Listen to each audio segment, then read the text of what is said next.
Correct முறைக்குன்னு காரசாரமாக இட்லி பொடி எப்படி பண்ணுறதுன்னு பார்க்கலாமா? பார்க்குறதுக்கு முன்னாடி நம்ம சேனலை மறக்காமல் சப்ஸ்கிரைப் பண்ணி வச்சுக்கோங்க. இப்போ வாங்க வீடியோக்குள்ளே போகலாம்.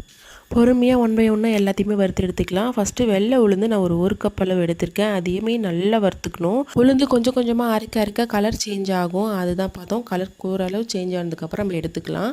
நீங்கள் வெள்ளை உளுந்துக்கு பதிலாக கருப்பு உளுந்து கூட யூஸ் பண்ணலாம். அதுவுமே ரொம்ப டேஸ்ட்டாக இருக்கும். நான் இன்றைக்கி வெள்ளை உளுந்து தான் எடுத்திருக்கேன்.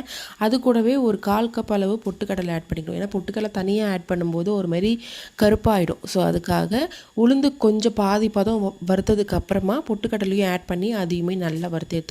நல்லா ஒரு ப்ரௌன் கலர் வந்ததுக்கப்புறமா அது தனியாக எடுத்து வச்சுட்டு 1/4 கப் கடலைப்பருப்பு அதையுமே பொறுமையாக எடுத்து வறுத்துக்கலாம். வறுத்ததுக்கப்புறமா ஒரு கைப்பிடி அளவுக்கு கருவேப்பிலை நல்லா ஃப்ளேவர்ஃபுல்லாக இருக்கும். அதையுமே ஆட் பண்ணிவிட்டு நல்லா கிறிஸ்பி ஆகணும். அந்தமாரி நல்லா வறுத்துக்கணும். இந்தமாரி எடுத்து உடச்சி பார்த்தோன்னா நல்லா உதிரியாக உடையணும். அதுதான் பதம். நல்லா வறுத்து எடுத்துகிட்டு அதையுமே தனியாக எடுத்து வச்சிடலாம். நான் காரத்துக்கு ஏற்ப 15 மிளகா போல் எடுத்திருக்கேன். இது நல்லா காரமாக இருக்காது, ஓரளவு தான் காரம் இருக்கும். ஸோ அதனால் நான் 15 மிளகா போல் எடுத்திருக்கேன். உங்களுக்கு காரத்துக்கு ஏற்ப அதையுமே எடுத்து நல்லா வறுத்துக்கோங்க. நெக்ஸ்ட் நான் ஒரு 1.5 ஸ்பூன் அளவுக்கு மிளகும் 1 ஸ்பூன் அளவுக்கு சீரகமும் எடுத்து அதையுமே நல்லா பொன்னிறமாக வறுத்துட்டு தனியாக எடுத்து வச்சுக்கிறேன்.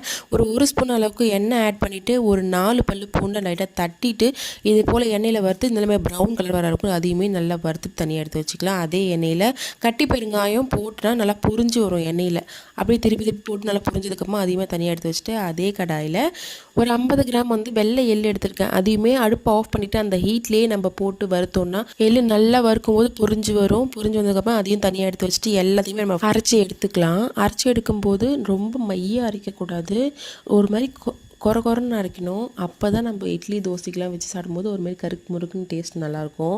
இப்போ எல்லாத்தையுமே நான் ஒரு மிக்ஸி ஜாரில் போட்டுட்டு தேவையான அளவு உப்பு ஆட் பண்ணிவிட்டு அதையுமே நல்லா அரைச்சி எடுத்து வந்திருக்கேன். இந்தமாரி கொரப்பாக அரைச்சி ஒரு ஏர்டைட் கண்டெய்னரில் போட்டு எடுத்து வச்சு யூஸ் பண்ணிங்கன்னா இட்லி தோசை ரைஸுக்குமே வச்சு கொஞ்சமாக நெய் விட்டு சாப்பிட்டா அவ்வளோ டேஸ்ட்டாக இருக்கும். நான் உடனே ஒரு தோசை சுட்டு ஃப்ரெஷ்ஷாக மழைச்சாரல் மாரி இட்லி பொடியை தூவி சாப்பிட்டு பார்த்தா அவ்வளோ டேஸ்ட்டாக இருந்துச்சு. கண்டிப்பாக வீட்டில் ட்ரை பண்ணி பாருங்கள். ட்ரை பண்ணி பார்த்துட்டு எப்படி இருந்துச்சுன்னு கமெண்ட் பாக்ஸில் கமெண்ட் பண்ணுங்கள். சேனலில் மறக்காமல் சப்ஸ்கிரைப் பண்ணுங்கள். நெக்ஸ்ட் ஒரு வீடியோவில் பார்க்கலாம்.